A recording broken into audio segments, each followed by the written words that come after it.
Hey, how's it going? In today's video, I got to interview one of my favorite guitar makers in the industry, Rainer Tausch of Tausch Guitars. I got introduced to Tausch Guitars and met Rainer at the NAMM show in 2022, and he is such an incredibly likable guy, but the instruments that he creates are incredibly unique, and they strike this balance between very classic and retro and familiar, but boutique and modern, and made with the kind of surgical precision that you expect from a handmade instrument. They are some of my favorite guitars that I've ever played. They're some of my favorite guitars that I've ever seen, and I'm really excited to share with you guys some of the stories of how Rainer got started and how Tausch Guitars got started, some of the unique elements in their guitars. And if you're not familiar with them, please check them out. I've got his website down below with all of the USA and European dealers, as well as the Boutique Guitar Showcase, which played an instrumental part in bringing Tausch Guitars to the United States. And there's an unbelievable wealth of incredibly talented builders that are associated with the Boutique Guitar Showcase. Before we jump in, I want to remind you to subscribe to this channel. I know there is a unbelievable community of you guys who have been commenting, and we've been able to talk, and some of you guys are not subscribed, so I ask that you please subscribe to that channel. That's the best way to support me right now. Also, if you want a custom song made, there's links down in the description below. Without further ado, let's get into talking with Rainer Tausch. Even when I started with the relaunch of the 665, which was actually designed in 1997. So Really? Okay. it's 25. Yeah, that's what I was gonna ask you is kind of when what kind of launched your brand and how that started. Like when did kind of like Tausch Guitars launch? Because I've also seen some pictures of 665s that definitely are slightly different. Yeah, And this so it was the seems like, early ones. yeah. And I made a lot of different design models, and I copied also Les Pauls and Strats and original Telecasters, just like my customers wanted. And Mhm. on a certain point, I made a decision to stop this, to do everything, just and then I concentrated on my models, which was actually the 665, this one, and I made some design overhaul, just to the little detail on the headstock. Yeah. And yeah, The this little, yeah. yeah, this little swoof here. Mhm. This was made around 11 years ago. Okay. So, and then I relaunched it, but actually it's the same guitar. And Right. I decided to make them out of pearwood only.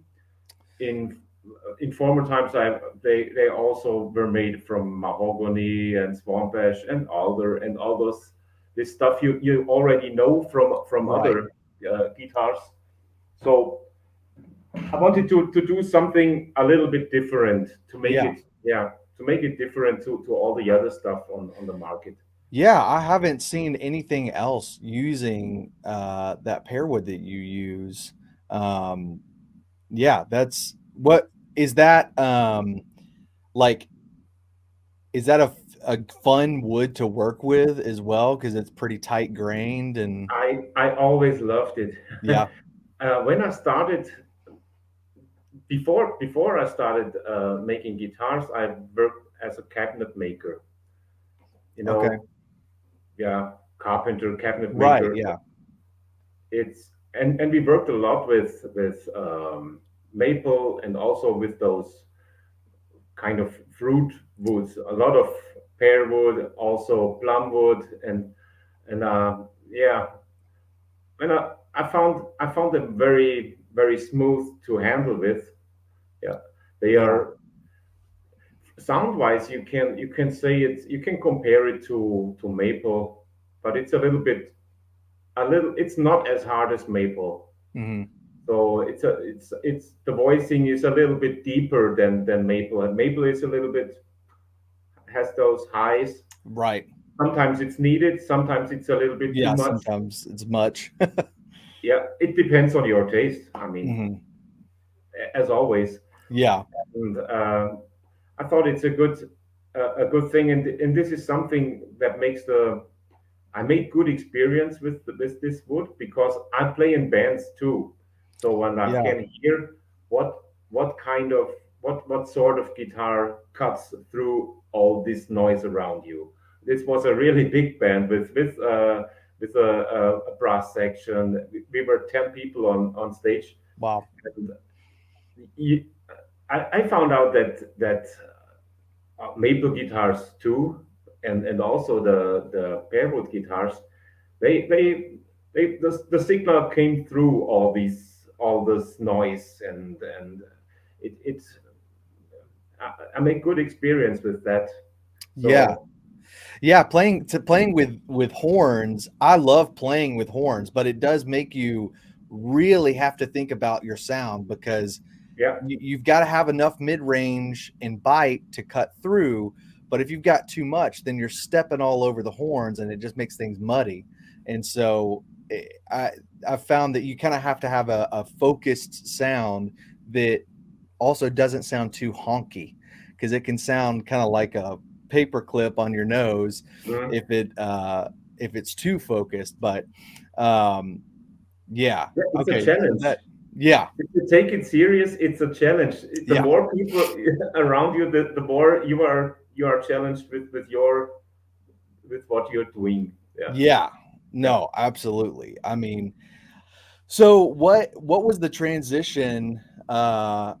Like you're working as a cabinet maker and carpenter. Like, how did you start jumping into instruments? Like, what was the first instrument that you made as That well? was Those are kind of two actually questions, but way before. It was in the early 80s. I guess it was maybe it was the late 70s or 1980. It was the time when AC/DC had their Highway to Hell album out, and yeah, I was a huge fan of all this. You know, I'm born in '68, so I was in the right age then. yeah, oh yeah, Absolutely, yep, I was fan and guitar playing and the Angus Young, and then hmm, my cousin came by with hey, here is Deep Purple, listen to this, and that, you know, all those guitar heroes were playing there, and I decided I want to be a guitar, I yeah, want to become a rock star. oh So yeah, yeah, sure. A lot of guys in my age had this dream too, and you hmm, could hear on every basement in the village in every town there were bands playing, punk bands, rock and roll bands, everything, how heavy metal, hard rock. It started then. This is something we don't have anymore here yeah, around. So there's it's really quiet. yeah, yeah. So Not as many drums and guitar amps turned as loud as they possibly can. every little village had three bands at least, you know. This Yeah, The- man. yeah, but okay, but yeah, and then I decided to make my. I was 12 years old, and I decided to make my own guitar then, and I went to a yeah to a cabinet maker and bought me some plywood, and my father had a room for just for working, you know, with tools, and Hmm. it was my father's. What is it called? Often people had it in the basement, you know, kind of. Yeah, like a wood shop or just like Yeah, a yeah, shed. Yeah. with the yeah simple tools, but you could do something with Right. that. Yeah, yeah. Yeah, and I took the grip of an axe as a neck. Wow. Okay. Yeah, I had some nail. No, it was the first on the first guitar I had. Yeah, it was nails. Really, so, don't just know to how. wrap the string around and No, no, no. It was the oh, frets. oh, it was The nailed frets. together. Yeah. I just filed something in, and then I glued some nails on it, and that was the frets, That was the frets. fretboard. Wow. Yeah. Yeah, yeah, just like a 12-year-old guy I builds a mean, guitar. yeah. You don't have we don't had YouTube or something like that. Yeah. Just had a guitar from a friend, from the father of a friend, and we took measurements of the neck and something from this guitar, and Wow. it it had one pickup, and you could play Smoke on the Water on it. It was yeah, and That's all you I mean, need though. I mean, that's enough to rock. for a That's enough start, to rock okay. out. And then Yeah. I made a second one and a third one, and then my parents decided, okay, I think it's serious, so this guy should have a guitar, and Hmm. then I had one, it was a kind of Les Paul with with a bolt-on neck, Yeah. really cheap thing, but and I swapped to a Stratocaster then. When I heard about Jimi Hendrix, I needed a Stratocaster Yeah. Of course. Yeah. or something that looked like a Stratocaster. Hmm. Yeah, and after that, it took a while, and then I got my really first really guitar, the right guitar, the Stratocaster. Then it was in '83, I guess, when Okay. we had our first band. It was a 25th anniversary. Maybe you know them. They Yeah. are Yeah. The play, 25 and we have anniversary. this It little had the it said 25 25th anniversary on it. anniversary Yeah. thing. It was really expensive, and but I had to have it. Yeah. And then we had a band and all this, Hmm. but I did not build guitars at that time.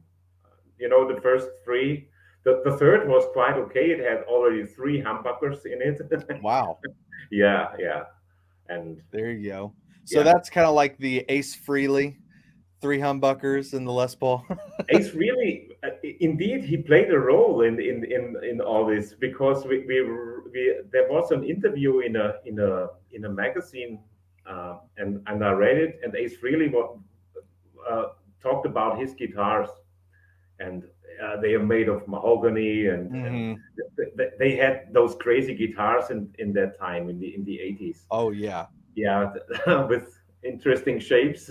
Yeah, So in like broken glass on the top, and yeah, so it yeah, was mirrored and yeah. everything. So were you so my first guitars, it was not very long until I basically one night in my bedroom Hmm. just kind of decided by myself I was going to take everything apart that I possibly could and just to see if I could put it back together.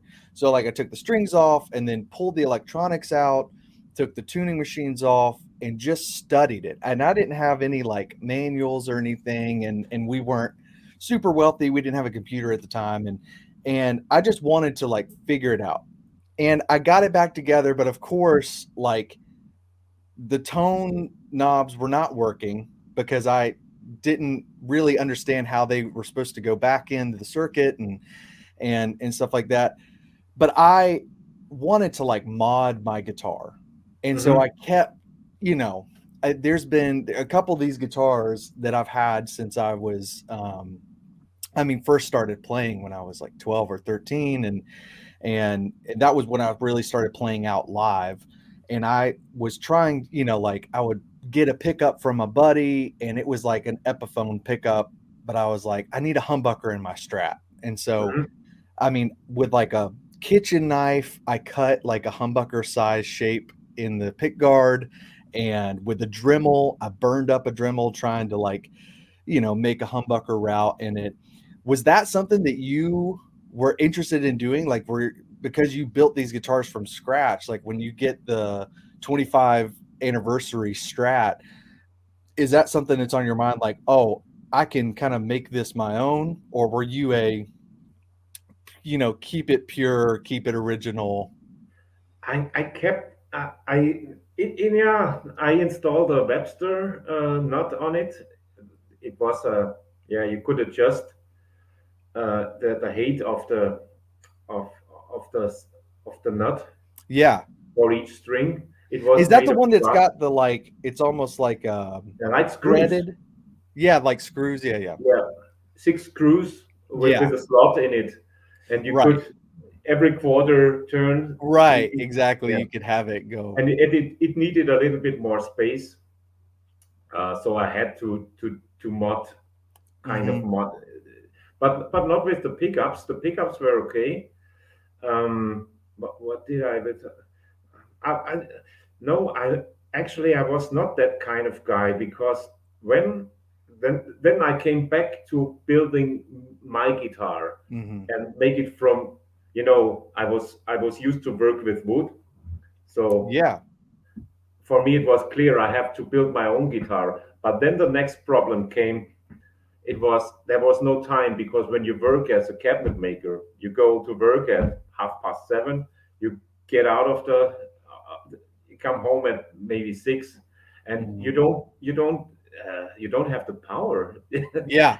It's just oof done. Yeah. The energy Yeah, is gone. Yeah. the energy is gone, and I was a little bit unhappy with that Hmm. situation. And then my girlfriend then said, "Hey, guy, what's on? What's?"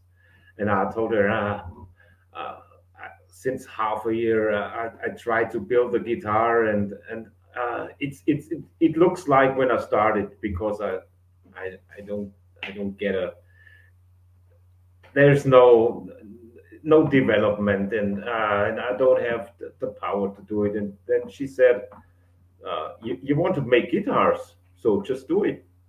So something I did not expect because normally women are more for security and Hmm. yes, this guy should have a good job to earn money and such things. Right. But she's a little bit different. She earns her own money. Hmm. We're married. We're still married. We're happy. Wow. That's Since- amazing. That's awesome. yeah, it was yeah almost 30 years ago when she told me. It was a Friday evening, and on Monday, I went to the authorities and got my permission to have a business. You have Wow. to have in Germany. You have to go Yeah. to yeah just to get this with Hmm. your ID number and something. Yeah, now I have a business. As a I'm not a luthier because I never went to a school where you get teached luthiery or something like that. It's all done myself. Everything is I'm an autodidactive guy, so Yeah. everything, even the guitar playing and it's I don't need teachers, so and I respect that. Yeah. I know it works but not for me. I I I have yeah. to search for my own thing here. So I yeah. I feel that too. I mean, I think at some point though, you after so many years and making instruments that are the level that of instruments that you make, um, I think that I mean that is what you do. Just because you didn't go to a school, because there's plenty of people that have graduated from a lutherie school that I'm not sure that have earned the title. But I feel the same thing that you do. I mean, I spent a small amount of time in music college, um, but I respect teachers, and there are some people that learn well with teachers, and I am very much not one of those people. Mm, mm, I can't do it. There's something in my brain that won't let me, or something. I have to figure out my own way, and so I feel the same way. It's yeah, kind of like jumping off a cliff, but you just have to do it sometimes. yeah, yeah. I mean, if you are in this system, uh, don't mind if a college for music or college for new theory, you are inside the box. Yeah, and it's difficult to look outside Yeah. because they tell you they tell you how they made lute in the 16th century, Hmm. something like this. Or you don't need that. I mean, it's good to know, nice to know, but Yeah. you don't need it for electric guitars. There you have, yeah, there are different things that are important, and um, and it's just this little thing with those pickups, how I mount them. You get not taught in a school for lutherie. Right. It took more than now. Some guys do it, and in Germany, we have a lot of young guys who make guitars now, and one of them does it the same way now. And I was smiling and, hey, look at this guy. He reinvented it. Uh, Maybe he has seen it on one of my guitars, and or this guy made his own mind up yeah. how to do it, and he sent the guitar to a magazine, to a journalist I know very good. Uh-huh. And he called me, hey, this guy does it the same way. And I said, hey, that's good. It took 25 years that someone found out how to do this, and it's good. Yeah. It's Man. I don't have a patent or something on it. Right. Yeah, it's just I do it so long, and nobody copied it since Yeah. 25 years. It's interesting. Yeah. That is pretty wild that no one else has done it because it's such a It's uh so simple. I mean, a lot of it's people make, simple, but that yeah. is it's so smart and the end result is gorgeous. Like the way that the pickup mounts just to the top with no pickup ring and it's so clean looking. That I mean that's part of the aspect of like this balance that I think your guitars have, which are like very classic and familiar looking, but Mhm. also are modern and boutique. And how did like where speaking of thinking outside of the box, like what are some things that you've drawn inspiration from to give you these designs that are unique, like you can spot a 665 although it feels familiar and doesn't feel like something out of the space age, but there's so many modern at least feeling and playing aspects to your guitars. Like where are you drawing inspiration to kind of blend these two worlds? That's a good question. That's a good question. I mean, the inspiration is is I was let's say it this way. When it was in I told you before, in 1997. Hmm. So it's 25, 26 years ago. The I mean, the inspiration is a Telecaster. We don't have to discuss about Right. Yeah. it's a Telecaster inspired guitar. You can say Telecaster or single cut, whatever you want. It's Right. everybody can see this is kind of Tele. Yeah. The Right. Yeah. this is what it says when you look at it. It's a working horse. It can look more distinguished, but actually it's a working horse. Right. It's a rock and roll thing. Yeah. And back in 97, from my point of view, there was a absolutely freedom to to make to rethink the Telecaster thing, Hmm. because the vintage wave it had already started, but it was more the Strats and the Les Pauls that were concerned. The Yeah. Telecaster was nowhere at this time. Nobody played Telecaster Yeah. except maybe the Hilly guys, or Bruce Springsteen. Yeah, Yeah. yeah, and some jazz guys like Mike Stern, I think. Yeah, Yeah. they played Telecaster. But it does not. It did not play that role that it had 15 years later. So Right. I felt absolutely free to work on the Telecaster because it was a field that was not work. Nobody worked on Telecasters, Right. and maybe I wouldn't have done it 15 years later that way because a Telecaster has to have, the right screws in the right plate. Everything must be, this slavery thing Yeah. that some guys have with the original, with the historical correctness of guitars. Right. So you're not allowed to do something different, and this is something people have maybe in their heads, yeah. And then they if they do something different, they do it totally different. Then at the moment you see crazy guitars with 7 8 strings. So this is and also an interesting development I see. It, Yeah. but it's not it's not. I'm not get touched. I do. I'm not touched by this because I'm another generation. This is something that the younger guys, girls and boys should do. It's nothing for me. I'm a, you know Yeah. Well, more yeah, on I the mean, like other your side. guitars feel like there I see the shape and inspiration from a Telecaster.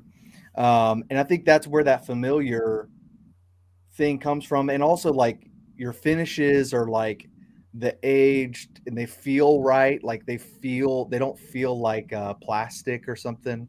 Um, like there's all these aspects that are very retro. Like one of my favorite things is the um, coil split or coil tap mini toggles. Just that the little switch that you use that's got the I mean it's kind of like nickel and aged, and it's also just the actual little pointer with the big knob on the top. It it looks like from an old Chevrolet car or something. Yeah, It's very familiar. But my experience playing your guitars is that they don't feel only in that vintage vein. They feel in a modern way, yeah, um, like absolutely. surgical precision in I mean, for the scale length, for example, that scale length difference. I definitely want to know how you ended up with that because I think that's a huge aspect to why your guitars sound and play kind of magically different. But like I don't want to. I don't think you should discredit yourself too much, which I don't think you totally are. But I mean, like there's the other side of it, which is it doesn't feel like a Telecaster, which is a workhorse, but is like a very hard edges, very square, can feel kind of boxy playing. Whereas your guitar, there's like not an uncomfortable corner anywhere to be found on the guitar. Um, I that's felt incredible. free back then to do this way, Yeah. and this is this is it was possible in this time frame around, yeah, around the millennium time. Hmm. And the thing with the longer scale comes from, it's also a thing that has to do with my bands. Okay. uh, with one band we played not only a drop tuned half tone. It was the whole thing. Okay. Yeah. We were on D to Yeah. D, D standard. Yeah. and and yeah, it's somehow logical to have a longer scale then, because Yeah. short scales don't do it. No. And I made experiments even with longer scales, but I Hmm. found out that if you make it longer, there is a kind of tracking. Then you have to, the longer the scale is, the more you have to play in front of the beat. This is something I felt. it works until a certain point, and from Right. that point on, it's you have to play in front of the beat when you I mean, if you want to play fast, not Right. Yeah. something relaxed in the background or rhythm, I think it's okay. But if you want to play solos or something like that, it's interesting. It's an interesting effect that happens with longer scales. They need somehow a little bit longer, not the 665. The Right. 665 is fast, but if you go to a 720 millimeter, I don't know what this is in inch, but it's that longer. It's really longer. Yeah. Then you come to a point where I found out it's not so comfortable. Not Yeah. the bending wise, it's not. This is not the problem. It's more the tracking. I call it. Yeah. That's interesting. Yeah. Well, I'm kind of thinking about like baritone Hmm. guitars and Yeah, how different they feel. And I think yeah. that is an aspect of it to where it almost feels like when you're playing, it's a little bit behind or Hmm. something. And Yeah. so that makes sense. Well, I mean, that little extra tension is amazing to me. And I think that that's part of it. There's a lot of buzzwords that people use like bell like and clarity and transparent and Hmm. woody. Like Hmm. saying a guitar sounds woody is sometimes kind of doesn't make any sense, and really doesn't mean anything because most guitars are made out of wood. But but I think there is something special that is different, and like you can feel it and you can hear it, and it's just enough different um, that I think it's a little bit magical um, playing the guitars because it's a different kind of tension. It catches you a little bit off guard that there is a little more sustain, I would say, than you almost expect Hmm. out of a familiar and comfortable, classic looking instrument.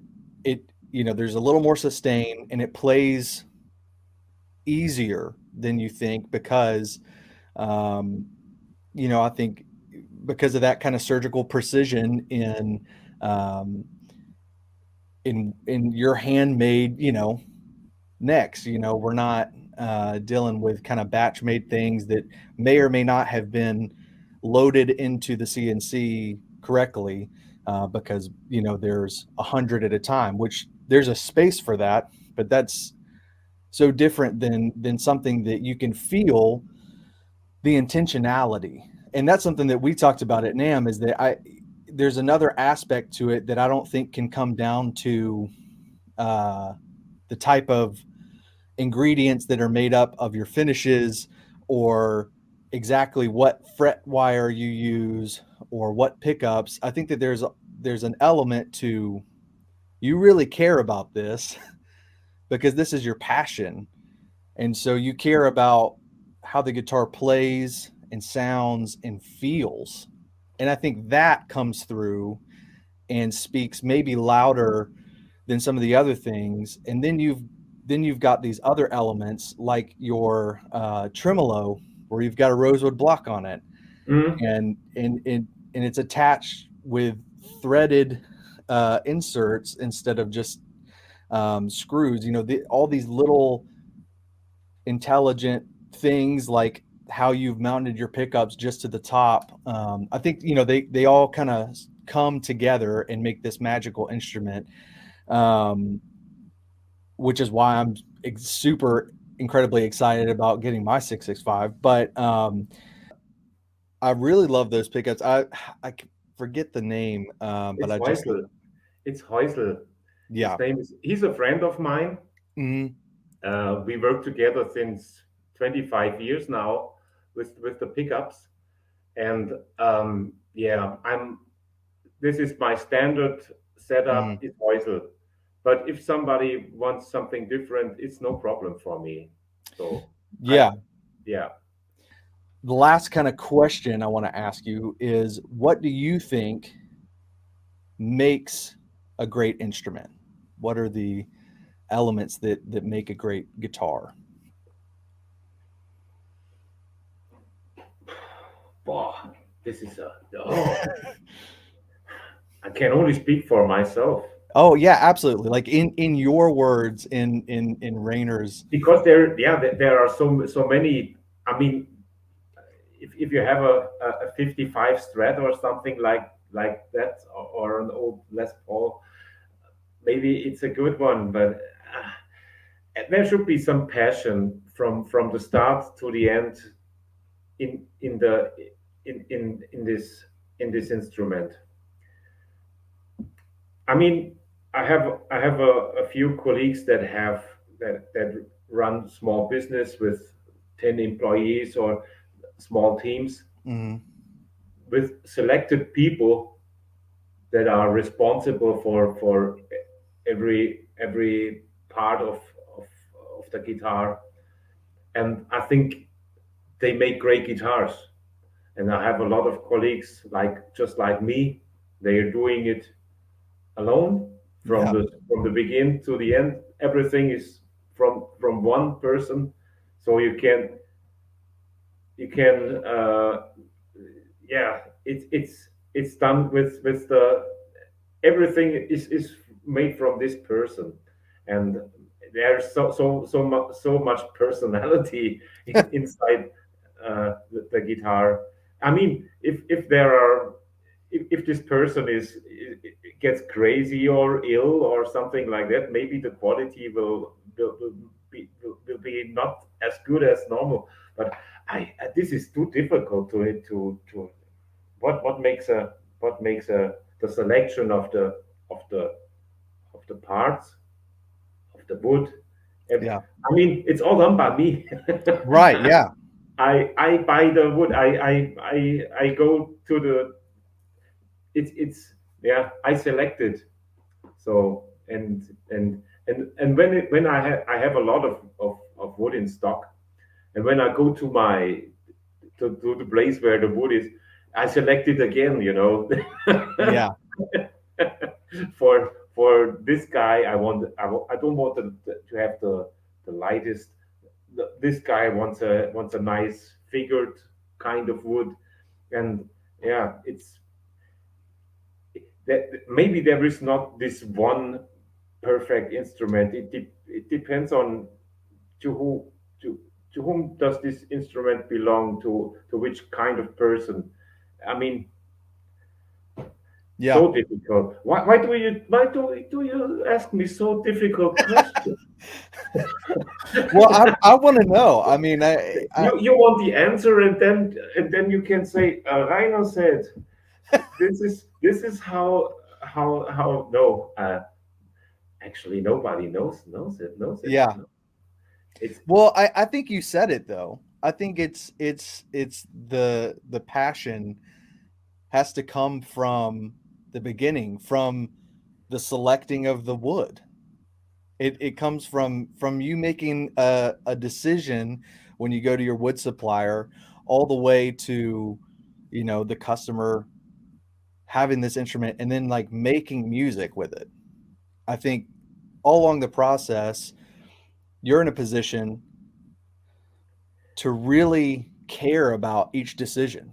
Like like there you're the is a one making process. all the The decisions because process you have does not to. end. It does not end when the guitar leaves my workshop. It's just halfway there. The Yeah, other part is when you have it. you should you should be inspired by it. You should have fun with it. You should play. I see a lot of guitars in behind you here, and they are all good, and they are yeah, still your beloved instruments.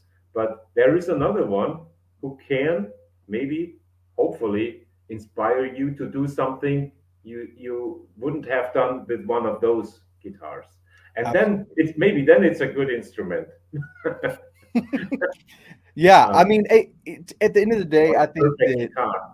yeah, I mean, yeah, I think I don't know that there even is an answer to that question, and so it's a little bit of an unfair question to ask. But I was really curious on how you would answer that. And I think, This is a good question I have to consider, and maybe the second part of my answer shows in the right direction. It has to do with both sides. It's not only me. I can say, I take the best mahogany and I take the best that, and I have a piece of rosewood that comes from the forest right behind, and where the wind blows always from this side, and all these, yeah. but I don't like to tell people stories like this. Maybe for another guy, this is the truth. Hmm. And then he must tell this story, but it's not me. Yeah, for me, it's a little bit different. It has to do. Okay, I have those materials. They are. I'm looking for the sustainability. If somebody asks me to have mahogany or rosewood, no problem. I I'm not a dogmatic guy. It's just I Hmm. offer you this, and if you don't rely on that, and but you like my guitars, you can have all materials you want, except maybe Brazilian rosewood, because it's so hard to find, and Yeah. I don't believe in this paperwork for certification and all these. Maybe you have to bring the certification then. Yeah. I in former times I've worked with that, but Yeah. this is it depends on the point of you of yourself. Yeah, how what the perfect guitar is, but it's only half the way, and the other side is from the customer, from the player. Yes, it's to make the whole thing complete. Yeah, complete. Yeah, I mean that's absolutely true. I mean, like, like I who am I to say that you shouldn't have Brazilian rosewood fretboard, but um I will say I'm not sure that because the fretboard is Brazilian rosewood or something else, is it going to make you play a different part? I mean, is it going to inspire you to play something different? Maybe that's true for somebody. I'm not sure that it comes down to the you know presentation of the wood. It's more about the complete picture of things, and Hmm. and there's a small window that I would say few um, are able to capture, which is the instrument that is inspiring because of the way it feels and plays and sounds, and can somehow also balance a beautiful instrument that is a work of art. And I think you have nailed that fusion between boutique and beautiful and classic and familiar, but modern and brilliant. Like these are Thank you, the things. Colin. Thank Yeah. you. Well, Got I, it. I I'm take this. biased.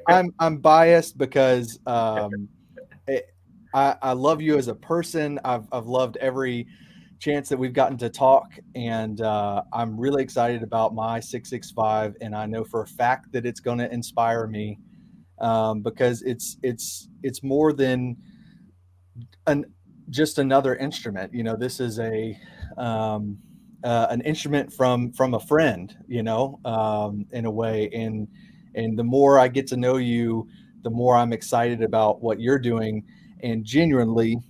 And again, I'm biased, but I think that your guitars were the best looking and playing guitars in the entire, event at the NAMM show. It's one of those things where I think more people need to know about you and your guitars, because they fit in this small balance between the best of all the things. And I think you should have as many orders as you can handle without feeling overwhelmed. And I think there's a lot more people that could be inspired, because what you're offering is something different, and something unique Thanks again to Rainer for taking the time to do this interview. Like I said, he is just such an incredibly likable and kind human. The instruments he makes are not only gorgeous, but play and sound unbelievable. I want to shout out again to look in the description below, and you'll find the link to his website to check out his different models, as well as the dealer list. I'm really excited to be working with Rainer. And in full disclosure, after this interview, I placed my order to get on the list for my own 665. I got a Raw Deluxe, so you can check out exactly what the specifications are of a Raw Deluxe on his website. If you're not subscribed to the channel, I ask that you please subscribe and share this with other people. This kind of content, I'm really into doing some of these interviews. If this is the kind of content that you want to see more of, please let me know. It really helps me know what you guys want to see on this channel when you comment down below. Until next time, I've been Colin.